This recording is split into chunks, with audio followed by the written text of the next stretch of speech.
I want to speak to you tonight about something that is almost universally misunderstood and whose misunderstanding causes some of the most persistent suffering I have witnessed in human lives: emotional detachment.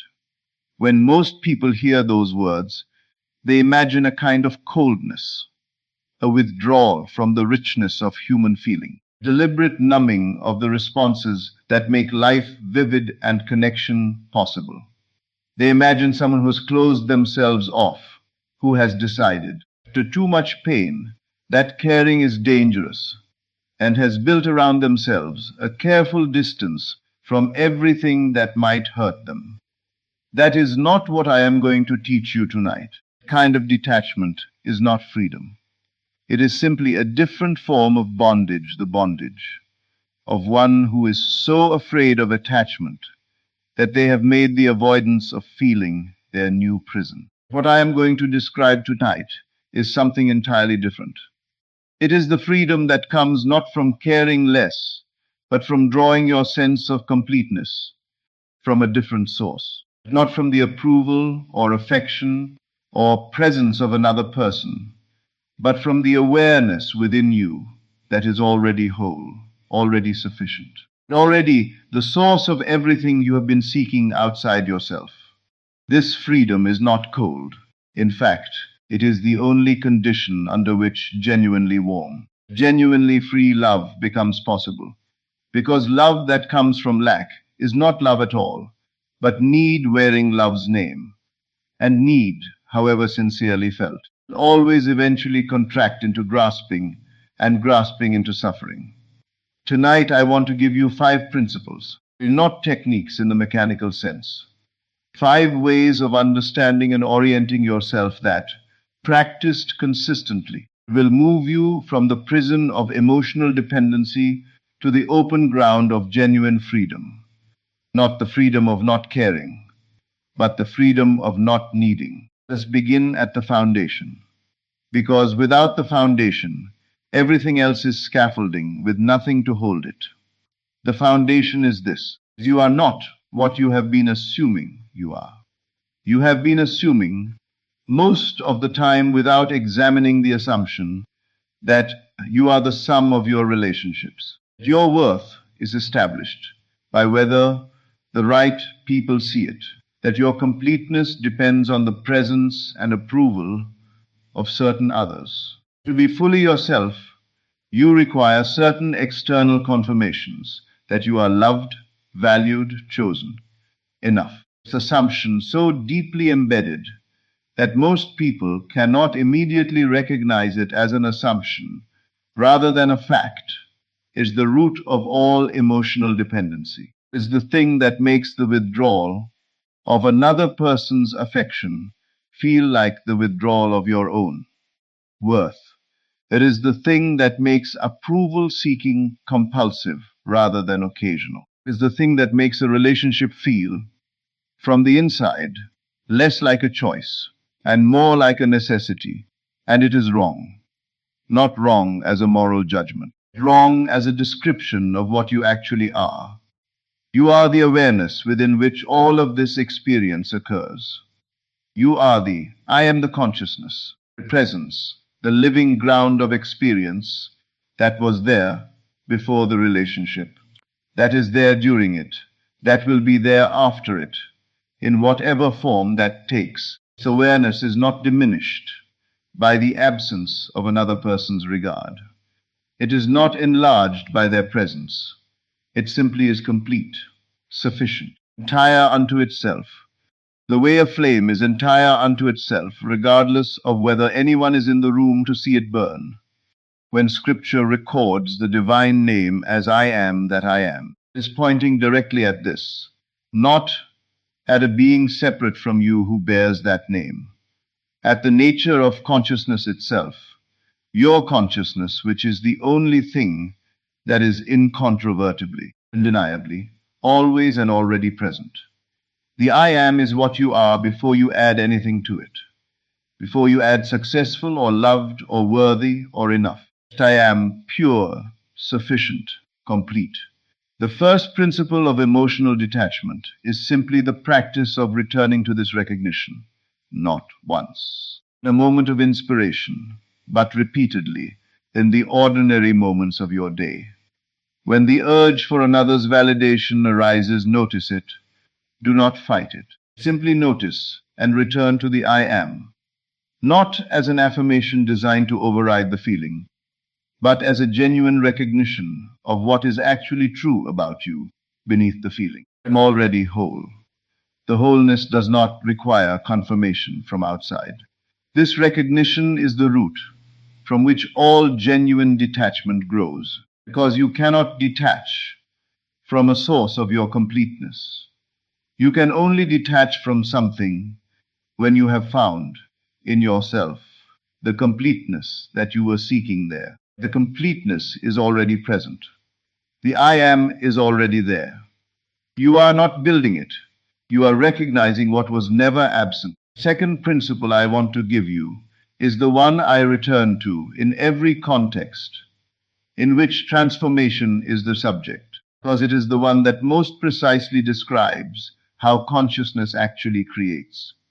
Live in the end, in the context of emotional detachment. The end I am asking you to inhabit is this: the state of one who is already emotionally free, already whole unto themselves, already at peace with their own company, their own worth, their own completeness, independent of any particular person's presence or approval or behavior. This is not a state you are trying to achieve. It is a state you are inhabiting in consciousness now, before the outer world has confirmed it, because you understand that the outer world always follows the inner, that the only way to produce the outer condition of emotional freedom is to first establish its inner equivalent. Close your eyes and find this person, the emotionally free version of you. How do they move through a day? Not with the tight monitoring anxiety of one who is tracking another person's responses for clues about their own worth. The easy, grounded movement of one who is not tracking anything in that way, because they are not dependent on those clues. There is a specific quality of spaciousness in their inner life, a room that is not full of another person's imagined opinions, because that room has been reclaimed for their own inhabitation. How do they enter a room? With the specific ease of someone whose confidence does not fluctuate based on who is or is not looking. How do they speak without the particular shaping of words toward anticipated approval? How do they receive criticism without the specific collapse that happens when your sense of yourself is contingent on another person's judgment of you? These are not abstract qualities. They are specific, feelable, imaginable. And imagining them, inhabiting them in the body, in the breath, in the specific physical correlates of that state, is living in the end, is the important precision. This is not pretending. This is not the performance of an equanimity you do not genuinely feel, designed to convince yourself or others that you are something you are not yet. This is the deliberate use of imagination to establish in consciousness a state from which the outer reality must grow. The law does not distinguish between the vividly imagined and the physically experienced. Subconscious receives both with equal faithfulness and produces both with equal reliability. Practice this every night before sleep and in the quiet minutes before full waking. A brief, specific experience of being the emotionally free version of yourself, not thinking about what that would look like, but actually inhabiting the feeling of it, even for 30 seconds, is planting. And what is planted consistently in the deep mind grows by law into the conditions of the outer life. The third principle is closely related to the second, but makes a distinction that is practically crucial, because without it, people practice living in the end and still remain the operative sense outside it. The distinction is this: There is a difference between thinking of the end and thinking from the end. Thinking of the end keeps you outside it, observing it at a distance as a desired future state. Thinking from the end places you inside it as a present reality, as the ground from which thought naturally arises. When you think of emotional freedom, you are still emotionally dependent, looking at freedom from the vantage point of someone who does not yet have it. When you think from emotional freedom, the dependency is not what you are looking from. You are inside the free state, and thought arises from there. The practical difference is enormous. Let me describe what it feels like. Thinking of the end sounds like, I want to feel free of this attachment. I'm trying to detach. I will one day be the person who is not affected by this person's behavior. The wanting and the trying and the will be are all located in the future. The speaker is still in the old state, reaching. Thinking from the end sounds internally like nothing dramatic at all. There is no reaching, because there is nowhere to reach. The thought is simply arising from inside the already free state. A person does not narrate their freedom, because they are inhabiting it the way you inhabit any ordinary state, without commentary, without effort, without the self-consciousness of someone who knows they are performing. This is what I mean when I say, assume the state rather than aim at it. Assumption does not strain, it simply is. It is the specific quality of a belief that has moved below the level of deliberate thought and settled into the background of consciousness, operating automatically, shaping perception and response without requiring ongoing effort to maintain.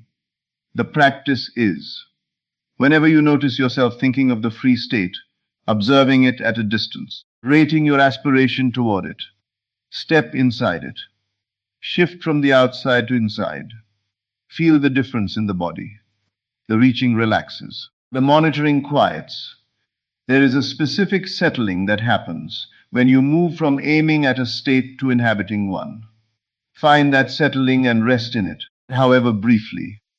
And when you notice yourself slipping back to the old state, which will happen, because old assumptions have years of momentum, do not judge the slip. Simply notice it and step back inside, not with force, with the quiet naturalness of returning to a room you know well. Each return is the assumption deepening. Each return is the new state's roots, growing stronger in the deeper soil of consciousness. Fourth principle is the one that most directly addresses what people actually experience when they are working with emotional detachment, and it is the one most frequently misunderstood. The principle is the release of resistance. Here is what I mean, and what I do not mean. I do not mean the suppression of feeling. I do not mean the forced replacement of difficult emotions with positive ones. I do not mean the performance of equanimity over feelings that are still present and still painful. This kind of resistance by suppression does not produce detachment. It produces a sealed container of unprocessed feeling that continues to exert its pressure from below. What I mean by releasing resistance is something more precise and more fundamental. When you are attached to someone, there are two layers of experience. First is the actual feeling, the love, the longing, the hurt, the fear of loss. This is the feeling itself, the raw experience. The second layer is your relationship to the feeling specifically, your judgment of it. The layer that says, I should not feel this way. I need to stop feeling this. This feeling is making me weak. I am pathetic for still feeling this after all this time. Second layer is the resistance. And it is the resistance, not the feeling itself, that locks you in place. When you resist a feeling, you give it power. The energy you direct against it keeps it present and active in your consciousness, because you cannot move away from something you are pressing against. Feeling you are fighting continues to exist precisely because of the energy of your fighting it. You release the resistance when you stop judging the feeling and simply allow it to be what it is. Acknowledged without amplification, present without urgency, something interesting happens. Feeling does not necessarily disappear immediately, but it loses its pressure. It becomes less absolute. It can be observed rather than inhabited. That quality of observation, the capacity to watch a feeling arise rather than being consumed by it, is itself a form of the detachment you are seeking. This is the recognition the great contemplative teachers have pointed toward. You are not your feelings. You are the awareness in which feelings arise and pass. Feeling that is resisted must persist, because resistance holds it in place. A feeling that is acknowledged and allowed will move, because that is the nature of all experience, that is not artificially pinned by resistance. Practice this. When the feeling of attachment arises, the longing, hurt, the specific ache of wanting something from this person, do not fight it. Do not judge yourself for having it. Simply acknowledge it. It is here. Let it be present without making it permanent. Watch it with the curious, non-judgmental attention of one who is slightly larger than the experience. You are the awareness, and the feeling is arising within you. It is not you. It is weather moving through the space that you are. This acknowledgement is not defeat. It is the precise movement that allows the feeling to complete its natural arc and pass, rather than being held in place by the energy of your resistance to it. Fifth principle is the one that, when genuinely established, makes all the others natural rather than effortful. It is the ground in which everything else is rooted. The stillness, not the stillness of a mind that has managed to stop thinking, not the stillness of a person who has suppressed all their feelings into a temporary quiet. Stillness of the awareness that is prior to thought and feeling, the space in which both arise and into which both return, unchanged by their movement, diminished by their content. You have touched this stillness. Every person has, though most have not recognized it as such. It is the quality of a particular kind of moment, perhaps in nature, perhaps in music, perhaps in the sudden clarity of a morning, before the day's activity begins, when the inner chatter quiets, not because you stopped it, but because it simply was not there for a moment. And what remained was a presence that felt both very simple and very complete. Presence is your actual nature, not a mood, not a temporary state, not the product of favorable circumstances. Awareness itself, the I am that was there before the relationship and will be there after it in its own nature, unobscured by the constant movement of thought and emotion. Still, not static alive, present, attentive, but still, the way deep water is still at depth, even when the surface is active. Cultivating this stillness does not require hours of formal practice. Intentional quiet time each day is valuable. It requires something simpler and more continuous, the repeated, brief return to the sense of being the witness rather than the witnessed. Throughout your day, in the pause between one activity and the next, in the breath before a difficult moment, in the second, before you respond to something that might otherwise trigger the old reactive pattern. Take one moment to step back slightly from the content of your experience and rest in the awareness of it. Not analyzing the experience, not judging it, not trying to change it. Simply being the awareness that is observing it. This stepping back is not dissociation. It is the recognition of your actual position in relation to your experience, which is not inside it, identified with it, overwhelmed by it, but spacious around it, ground in which it arises. From that ground, emotional reactions lose their absolute quality. They become events in awareness rather than the totality of your experience. An event that arises in awareness cannot imprison you because you are not the event. You are what the event is arising in. This is the culmination of emotional detachment, not the suppression of feeling, not the withdrawal of care, not the coldness that keeps life at a distance, the spacious, alive, fully present awareness that can engage completely with another person, love them genuinely, can be moved by them, can care deeply, all without losing the ground of its own completeness. Because the ground is what you are. It is not at risk from the movement of experience within it. Let me close tonight with the thing that I want you to carry most firmly. It is the thing most easily lost in a teaching about detachment. This is not a teaching about caring less. It is a teaching about the condition under which you can care most freely and most fully. When you love from need, when your sense of yourself is dependent on the responses of another person, you are not actually fully present with them. You are present with your monitoring of them, with your constant, largely unconscious assessment of how they are responding to you, what it means about your worth, whether they are moving toward or away from you, whether the signals are good or bad. The other person is not entirely seen because they are being seen through the filter of your need. They are being experienced primarily as a source of validation, of security, of the feeling that you are enough.